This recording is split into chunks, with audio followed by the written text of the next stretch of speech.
Hey guys, तो आज हम फिर से आप सभी के लिए लेकर आ चुका हूँ क्लास 12 के फिजिक्स के चैप्टर नंबर 2 स्थिर विद्युत विभव तथा धारिता का लेक्चर नंबर 3। कल हमने लेक्चर नंबर 2 डिस्कस किया था, जिसमें हम लोग डिस्कस किए थे विभव प्रवणता के बारे में तथा सम विभव पृष्ठ के बारे में। तो जरा सभी लोग नीचे कमेंट बॉक्स में जो डेली पढ़ाई कर रहे हैं, जो डेडिकेशन के साथ में पढ़ाई कर रहे हैं, जिनका लक्ष्य बन गया है बोर्ड में 90+ लाना, वे सभी लोग नीचे कमेंट बॉक्स में कमेंट करिए जिनको भी ये क्वेश्चंस आ रहे हैं, ठीक है, कि सम विभव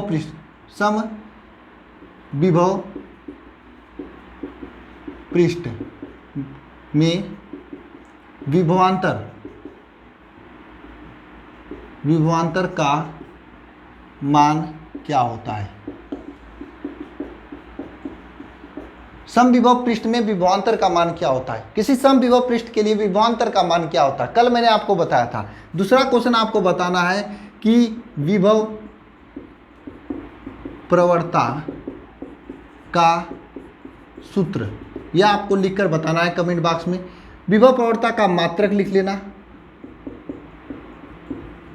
थोड़ा रिवाइज हो जाएगा। तीसरा क्वेश्चन। चौथा क्वेश्चन विभव प्रवणता का विमा। ये सभी चीज़ें मैं आपको कल कराया था। इन सभी चीज़ों को नीचे कमेंट बॉक्स में फटाफट सभी लोग कमेंट कर दीजिए ताकि रिवाइज हो जाए। ऑफलाइन कमेंट करिएगा, ठीक है। ये सभी चीज़ें होंगी। तो चलिए आज का ये लेक्चर स्टार्ट करते हैं। मैं सभी को बता दूं, आज का ये लेक्चर आप सभी के लिए सबसे महत्वपूर्ण लेक्चर होने वाला है, क्योंकि इस लेक्चर में मैं कोशिश किया हूँ आपको 2 डेरिवेशन कराने का, और दोनों डेरिवेशन अगर हमसे कोई पूछेगा सर इस चैप्टर का सबसे महत्वपूर्ण डेरिवेशन कौन से हैं, तो मैं बताऊँगा ये दोनों डेरिवेशन को, लेकिन सेकेंड नंबर पर। इससे भी महत्वपूर्ण डेरिवेशन है इस चैप्टर में, लेकिन ये जो डेरिवेशन है ये सेकेंड नंबर पे है, फिर भी आप सभी के लिए महत्वपूर्ण है। सभी लोग वादा कीजिए पूरे कंसंट्रेशन के साथ में लेक्चर देखेंगे और दोनों डेरिवेशन को इसी लेक्चर में याद कर लेंगे, ठीक है।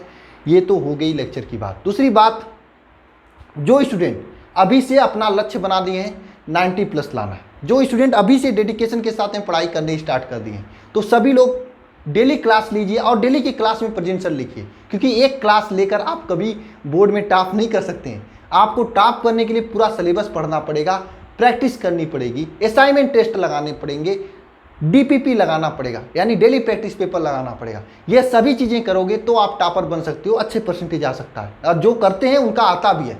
इसीलिए मैं आप सभी के लिए कुलाम बैच लॉन्च किया हूँ। कुलाम बैच एकदम 100% आप सभी के लिए फ्री में है। क्लासेज, यही क्लासेज वहाँ पर भी चलती है, लेकिन हाँ, बेनिफिट क्या मिलता है कुलाम बैच ज्वाइन करने का। देखिए, कुलाम बैच एप्लीकेशन पर है, अल्फा इंस्टीट्यूट ऐप पर है।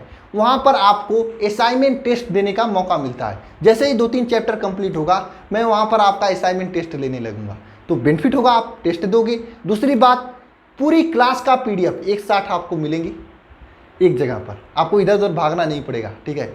तीसरी बात, कोई भी अगर प्रॉब्लम वगैरह होती है, जैसे क्लास होती है तो क्लास का नोटिफिकेशन आपके पास चला जाता है। ये सभी बेनिफिट है आप सभी के पास में। और जैसे जैसे लेक्चर कंप्लीट होते जाएंगे, चैप्टर वाइज मैं DPP वहाँ पे अपलोड करता जाऊँगा, चैप्टर वाइज प्रैक्टिस सेट वहाँ पे अपलोड करता जाऊँगा। ये सभी चीज़ें आपको फ्री में मिलेंगी।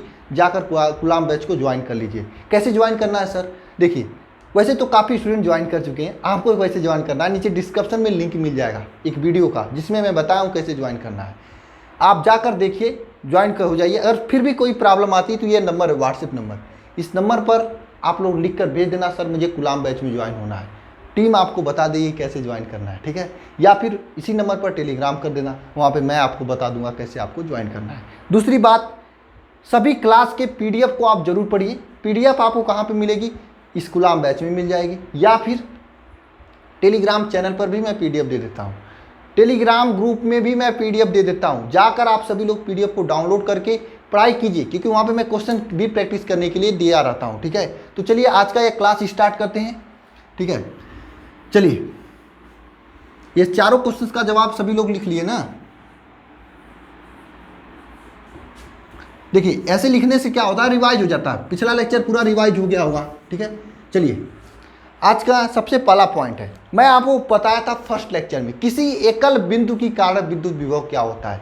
एकल बिंदु के कारण विद्युत विभव, एकल बिंदु आवेश के कारण विद्युत विभव क्या होता है। एकल बिंदु आवेश के कारण विद्युत विभव क्या होता है, मैंने आपको बताया था। अगर कोई Q आवेश यहाँ पे रख दिया जाए, तो इस Q आवेश के कारण मान लीजिए यहाँ पर इसके आर दूरी पर विद्युत विभव इस पॉइंट पर क्या होता है, V is equal to 1/4 pi epsilon naught Q/R, ये होता है। मैंने आपको बताया था किसी भी आवेश के कारण उसके आर दूरी पर स्थित किसी बिंदु पर विद्युत विभव यह होता है। इसको मैंने बता दिया ताकि रिवाइज हो जाए आप सभी से, क्योंकि इसका प्रयोग होने वाला है।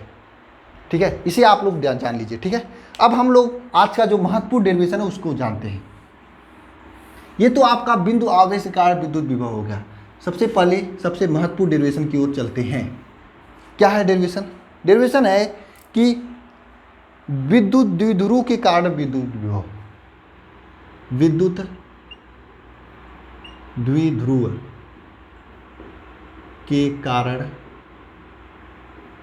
विद्युत विभव, विद्युत द्विध्रुव के कारण विद्युत विभव। मैंने आपको पहले लेक्चर में बताया था विद्युत द्विध्रुव क्या होता है। अगर हम कोई दो आवेश प्लस क्यू और समान परिणाम के माइनस क्यू आवेश एक दूसरे से अल्प दूरी 2d पर रख दें तो इन दोनों आवेश q और इस दूरी के गुणनफल को हम लोग क्या कहते हैं, विद्युत द्विध्रुव आघूर्ण कहते हैं। मैंने आपको बताया था ना, दो समान आवेश परंतु विपरीत समान दूरी पर एक अल्प दूरी पर रख दिया जाए तो आवेश तथा इनके बीच की दूरी के गुणनफल को क्या कहते हैं, विद्युत द्विध्रुव आघूर्ण कहते हैं। तो इसी के कारण हमें विद्युत विभव ज्ञात करना है। तो विद्युत विभव ज्ञात करने के लिए मेरे पास दो स्थान होता है। एक तो होता है अच्छी स्थिति में, दूसरा होता है निरक्षी स्थिति में।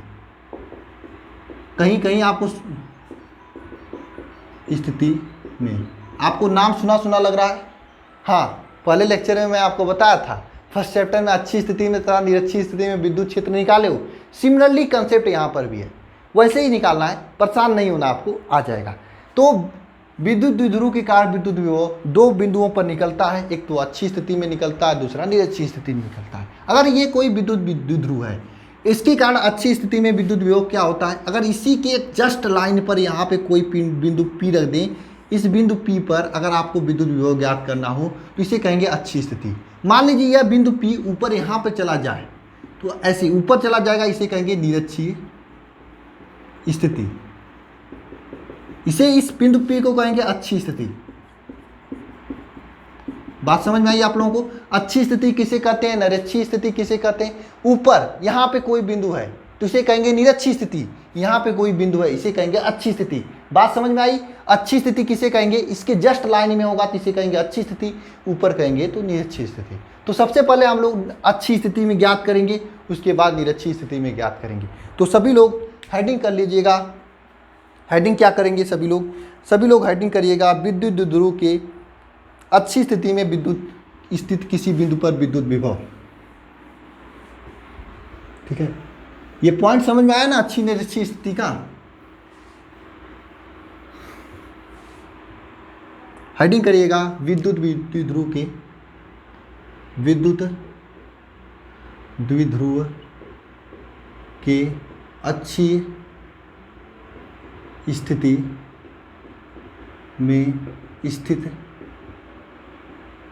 अच्छी स्थिति में स्थित किसी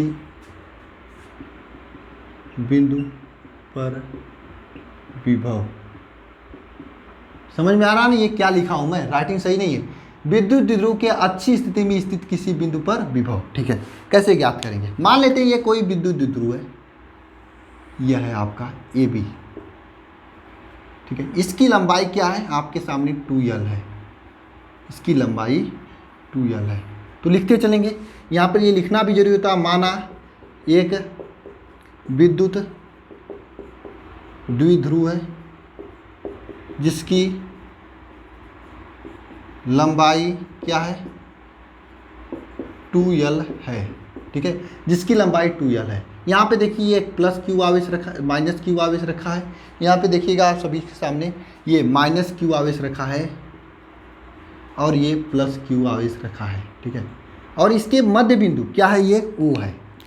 इसका मध्य बिंदु क्या है, O है। लिखेंगे यहाँ पर इसका मध्य बिंदु क्या है, O है। मध्य बिंदु O है। O से r दूरी पर एक बिंदु P स्थित है जहाँ पर हमें विद्युत विभव ज्ञात करना है, जहाँ पर हमें विद्युत विभव ज्ञात करना है। इस O से R दूरी पर, इस O से R दूरी पर स्थित है कोई बिंदु P, ये कोई बिंदु P स्थित है।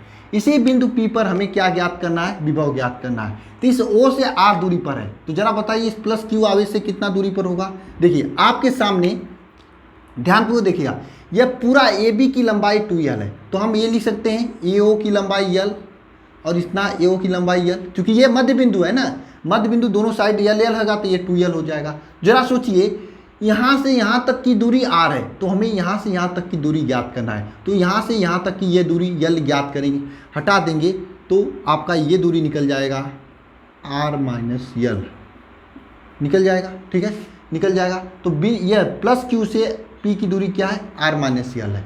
इसी तरह से अगर आप निकालेंगे माइनस Q से बिंदु P की दूरी क्या निकल जाएगी, R प्लस L निकल जाएगी, ठीक है। इतना पॉइंट आपको समझ में आए।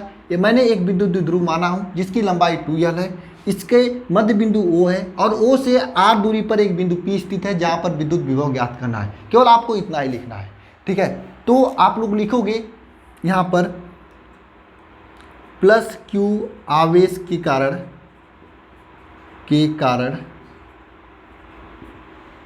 P बिंदु पर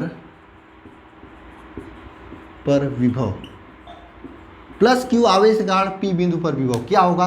देखिए क्या होगा, प्लस Q आवेश के कारण P बिंदु पर विभव। देखिए प्लस Q आवेश के कारण P बिंदु पर विभव क्या होता है, विभव V = 1/4 pi epsilon naught Q अपान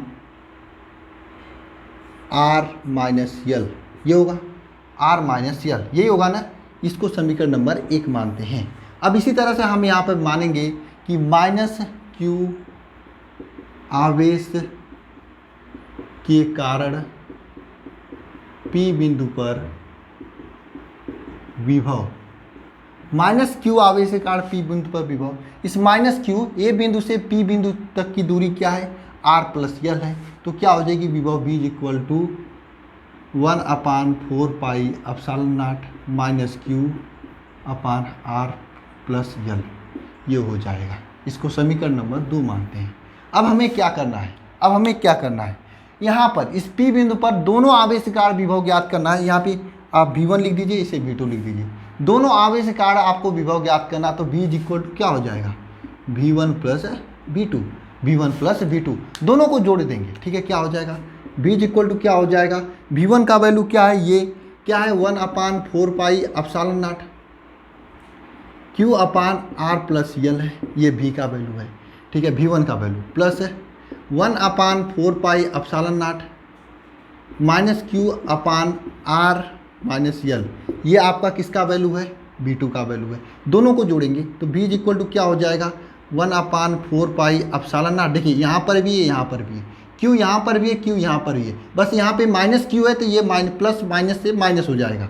तो इसको लिख सकते हैं, Q बाहर निकालेंगे 1/R plus L minus 1/R minus L, ये हो जाएगा, ठीक है। अब देखिए V = क्या हो जाएगा, Q/4 pi epsilon not R minus L minus R plus L, ये हो जाएगा। नीचे देखिए, ये आप लोग जानते थे ना 1/2 माइनस 1/3 ऐसे लिखते तो किसे इस तरह से कैसे लिखते थे, 3 माइनस 2/3 × 2, यही लिखते थे ना। ये यहाँ पर करेंगे, देखिए R minus L minus R plus L अपान R plus L into R minus L, ये लिख देंगे, ठीक है।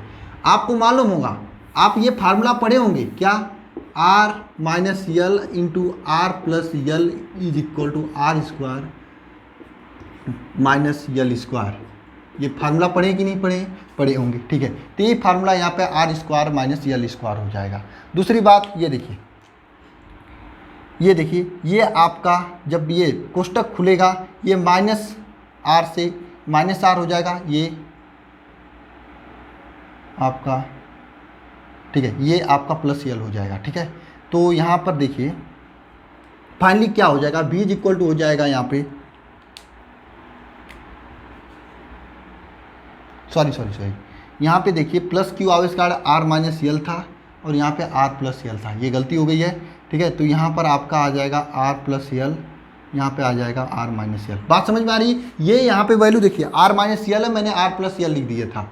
ठीक है, ये यहाँ पर हो जाएगा, तो यहाँ पर ये हो जाएगा, तो ये R प्लस यल हो जाएगा और यहाँ पर देखिए R माइनस यल है, तो ये जब कोष्टक खुलेगा तो ये क्या हो जाएगा, ये प्लस से ये चूँकि बाहर माइनस है तो ये प्लस हो जाएगा ना, तो ये R प्लस यल हो जाएगा और ये R माइनस यल हो, ये आपका क्या हो जाएगा, ये माइनस R ही रहेगा। तो ये R देखिए, यह R कट जाएंगे कि नहीं, चूँकि एक प्लस है दूसरा माइनस है, तो फाइनली बचेगा यहाँ पे Q अपान 4 एप्सिलॉन नॉट, अंदर बचेगा 2L upon R square minus यल स्क्वायर। अब देखिए यहाँ पर एक पॉइंट आप सभी को मैं बताता हूँ, चूँकि ये देखिए ये R का वैल्यू होता है, यह बहुत ही अधिक होता है, बहुत ही कम होता है आपका यल की अपेक्षाकृत। एक मिनट, यह R का वैल्यू जो होता है बहुत ही अधिक होता है यल के अपेक्षाकृत। ये जो R का वैल्यू होता है बहुत ही अधिक होता है यल के अपेक्षाकृत, इसलिए इस यल को हम 0 मान लेते हैं, R को रहने देते हैं। तो B इज इक्वल टू क्या होता है, Q अपान 4 एप्सिलॉन नॉट, अंदर हो जाएगा 2L, नीचे हो जाएगा R स्क्वायर। ठीक है, ये हो जाएगा, अंदर हो जाएगा 2L, नीचे हो जाएगा R स्क्वायर। ठीक है, देखिए अंदर हो जाएगा 2L और नीचे हो जाएगा R स्क्वायर। अब इधर आइए, देखिए यहाँ पे आइए देखते हैं। ठीक है, देखिए हमने क्या लिखा है यहाँ पर, B is equal to Q upon 4 epsilon naught 2L upon R square, ये है। तो आप लोग जानते हो P इज इक्वल टू क्या होता है, Q इंटू 2L होता है, ये आप लोग जानते हो विद्युत द्विध्रुव आघूर्ण Q इंटू 2L, मैंने आपको स्टार्टिंग में बताया, वही यहाँ पे करूँगी। ठीक है, क्या हो जाएगा 1 upon 4 epsilon naught Q into 2L upon R square. ठीक है, ये हो जाएगा, साथ में B is equal to final क्या हो जाएगा 1 upon 4 epsilon naught P upon R square. ये दिखाई दे रहा है कि नहीं आप लोगों को, ये दिखाई दे रहा है कि नहीं, ये आपका अच्छी स्थिति में विद्युत द्विध्रुव का सूत्र निकल के आया। दिखाई दे रहा है कि नहीं आप लोगों को, देखते हैं मैं, ये थोड़ा सा कम दिखाई दे रहा है, इसको हम ऐसे कर देते हैं। ठीक है, अब दिखाई देने लगा ना। ये जो है आपके सामने B is equal to Q upon 4 epsilon naught, B is equal to Q upon Q 4 epsilon naught. ये देखिए Q इंटू 2L का वैल्यू P होता है, P लिखेंगे तो B is equal to 1 upon 4 epsilon naught P upon R square. ये value हो गया आपका विद्युत द्विध्रुव के अच्छी स्थिति में विद्युत विभव का सूत्र। ठीक है, ये अच्छी स्थिति में आपका सूत्र हो गया, नोट कर लीजिए सभी लोग। कुछ नहीं करना है, बस कैलकुलेशन है, आपको प्लस Q आवेश के कारण ज्ञात करना है Q अपान R माइनस यल, और माइनस Q के कारण Q अपान R प्लस यल। मैं आपको ट्रिक बताऊं, देखिए ये प्लस Q आवेश है तो यहाँ पे माइनस होगा, माइनस Q आवेश है तो प्लस होगा। ठीक है, मैं क्या किया था लास्ट ईयर, मैं कुछ स्टूडेंट को मतलब कॉपी चेक कर रहा था, जब मैं पढ़ाया था लेक्चर में तो ऐसे ही बता दिया ट्रिक कि प्लस Q रहेगा यहाँ पे तो माइनस यल रहेगा, मतलब R माइनस यल रहेगा, माइनस Q रहेगा तो नीचे R प्लस यल रहेगा। तो वे लोग क्या किए थे, जब मैं असाइनमेंट टेस्ट ले रहा था तो वे लोग क्या किए थे, R प्लस यल R माइनस यल बिना फिगर बनाए ही लिख दिए थे। ये गलती आप लोग मत करना, वरना नंबर कट जाएंगे, बात समझ में आ रही है, वरना नंबर कट जाएंगे। गलती आप लोग मत करना प्लीज़, फिगर बनाकर भले ही रट के लिख देना, तो क्या से आगे कुछ नहीं करना, V1 प्लस V2 करना है, सॉल्व कर लेना है तो हो जाएगा। ये सॉल्व करने के लिए आप जानते हो यहाँ पर भी Q है, यहाँ पर भी Q है, 1 अपान 4 एप्सिलॉन नॉट दोनों लोग हैं, इसको कॉमन कर लेंगे तो 1 अपान R माइनस यल 1 अपान R प्लस यल हो जाएगा। अब यहाँ पर देखिए ये यहाँ पर आएगा, मैंने आपको बताया ना वो 1/2 माइनस 1/3 होता, तो कैसे करते हो 3 माइनस 2 अपान 3 गुणे 2 करते हो ना, वही काम यहाँ पे करोगे, सॉल्व करोगे, आ जाएगा। ठीक है, समझ में आ गया सभी को? बोलिए फटाफट सभी लोग, कमेंट करिए सभी लोग। चलिए अब हम अगला पढ़ते हैं, निरक्षी स्थिति में। मैं बता दूं निरक्षी स्थिति में हमें कुछ नहीं करना है, निरक्षी स्थिति में 0 होता है, और चूंकि 0 होता है इसलिए बड़ा कॉम्पिटिटिव एग्जाम्स में पूछता है निरक्षी स्थिति वाला। निरक्षी स्थिति में मान 0 होता है विद्युत विभव का, इसलिए बहुत कॉम्पिटिटिव एग्जाम्स में पूछता है। तो समझ लेना निरक्षीय स्थिति में 0 होता है। बात समझ में आई? कैसे 0 होता है ये मैं आपको करके दिखाऊंगा। अभी की अभी मैं करके दिखाऊंगा, ठीक है।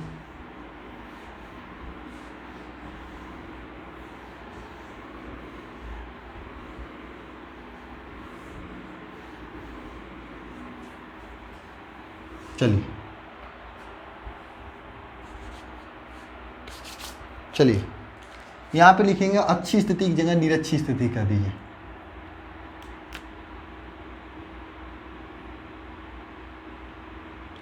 निरक्षीय स्थिति में विद्युत विभव स्थित किसी बिंदु पर विभव, निरक्षीय स्थिति में स्थित किसी बिंदु पर विभव, ठीक है। अब मैंने आपको बताया था कोई ऐसे विद्युत द्विध्रुव आघूर्ण है, ये ए बी, ठीक है। यहाँ पर आपका -q आवेश रखा है, यहाँ पे आपका +q आवेश रखा है। तो इसकी लंबाई क्या है? 2l है, ठीक है। इसकी पूरी लंबाई 2l। इसका मध्य बिंदु ये देखिए वो है। इस मध्य बिंदु से हमने r दूरी पर, यहाँ पर इस मध्य बिंदु से r दूरी पर एक बिंदु P स्थित है, एक बिंदु P स्थित है। मध्य बिंदु से r दूरी पर एक बिंदु P स्थित है। इस बिंदु P पर हमें क्या ज्ञात करना है? विद्युत विभव ज्ञात करना है। कैसे ज्ञात करेंगे? हमें ज्ञात करने के लिए ये दूरी आपको चाहिए ना, ये वाला दूरी, फिगर तो दिखाई दे रहा होगा ना, ये दूरी, ठीक है। ये दूरी चाहिए आपको, ये वाला ना। वैसे इसका मान 0 ही आने वाला है।